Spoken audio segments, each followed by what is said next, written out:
kami dari kelompok 1. Di sini saya Raisa Cemharani. Di sini saya Zaira Pesara Ramadhani. Saya Yudia Wardani. Dan saya Akila Nazara. Saya Abdillah Bai. Saya Haryo Sakti. Saya Maulana Rifki Ananta. Saya Zat. Di sini kami akan menjelaskan tentang latar belakang kependudukan Jepang terkait restorasi Meiji, dibimbing oleh Ibu Nini Suwarni. Jadi restorasi Meiji tahun 1968 adalah perubahan besar di Jepang yang mengakhiri kekuasaan shogun dan mengembalikan kekuasaan Kaisar Meiji. Jepang mengalami modernisasi dalam politik, ekonomi, dan militer dengan mengadopsi sistem barat. Samurai kehilangan hak istimewa, industri perkembangan, dan pendidikan diperbarui. Hasilnya, Jepang menjadi kekuatan industri dan militer yang sangat kuat. Baik, selanjutnya ada latar belakang restorasi Meiji. Sebelum restorasi Meiji pada tahun 1868, Jepang berada di bawah pemerintahan feodal kesugunan Tokugawa dan menerapkan isolasi yaitu sakoku. Namun, krisis ekonomi serta tekanan dari barat, terutama setelah kedatangan Commodore Matthew Perry pada tahun 1853, memaksa Jepang untuk membuka diri. Selanjutnya, restorasi Meiji mengakhiri kekuasaan shogun dan membawa modernisasi besar-besaran. Perubahan ini menyebabkan urbanisasi cepat, peningkatan populasi, serta migrasi ke daerah baru, serta sistem pendidikan modern. Hasilnya, Jepang berkembang menjadi negara industri dan kekuatan besar di Asia. Restorasi Meiji tahun 1868 bertujuan untuk memperkuat Jepang, modernisasi, dan transformasi sosial ekonomi. Upaya ini mencakup peningkatan populasi untuk mendukung industrialisasi dan kekuatan militer, urbanisasi guna membangun pusat industri, serta reformasi sistem kelas sosial agar lebih terbuka. Selain itu, Jepang mendorong migrasi dan kolonisasi untuk mengurangi tekanan populasi serta meningkatkan kesejahteraan melalui reformasi pendidikan, kesehatan, dan infrastruktur.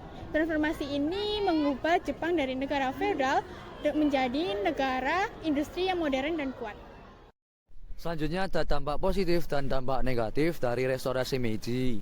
Untuk dampak positif yang pertama ada sistem feodalisme dihapuskan dan digantikan dengan sistem administrasi industri. Yang kedua, ada Jepang merumuskan UUD negaranya yang mirip dengan konsep undang-undang dari Eropa. Dan yang terakhir ada Jepang yang awalnya negara agraris berubah menjadi negara industri. Selanjutnya ada dampak negatif dari restorasi Meiji. Hilangnya hak-hak istimewa dari golongan-golongan tradisional di Jepang seperti Dewan Tanah dan Samurai. Kedua, munculnya Jepang sebagai negara imperialis pada Perang Dunia Kedua. Dan ketiga, Jepang muncul menduduki Cina pada 1931, Korea pada 1930, Hong Kong dan Indonesia pada 1942. Selama restorasi Meiji, Jepang mengalami perubahan signifikan dalam berbagai bidang, termasuk politik, ekonomi, militer, dan budaya. Reformasi ini meliputi penghapusan sistem feodal, modernisasi militer, industrialisasi, dan pembentukan sistem pendidikan nasional. Tujuan utama dari reformasi ini adalah untuk memperkuat negara dan memastikan Jepang dapat bersaing dengan kekuatan barat.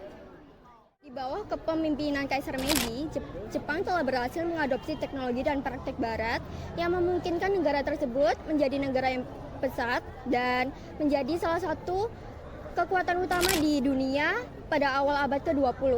Kaisar Meiji meninggal pada tanggal 30 Juli 1912 di Tokyo.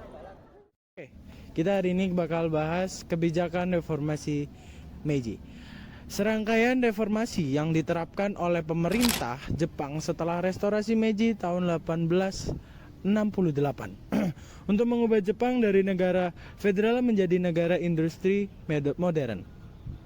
Reformasi ini mencakup penghapusan sistem feodal, modernisasi ekonomi dengan membangun infrastruktur dan industri, pengenalan sistem pendidikan barat, kekuasaan pada kaisar, serta penguatan militer dan eksponensialisme Jepang di Asia.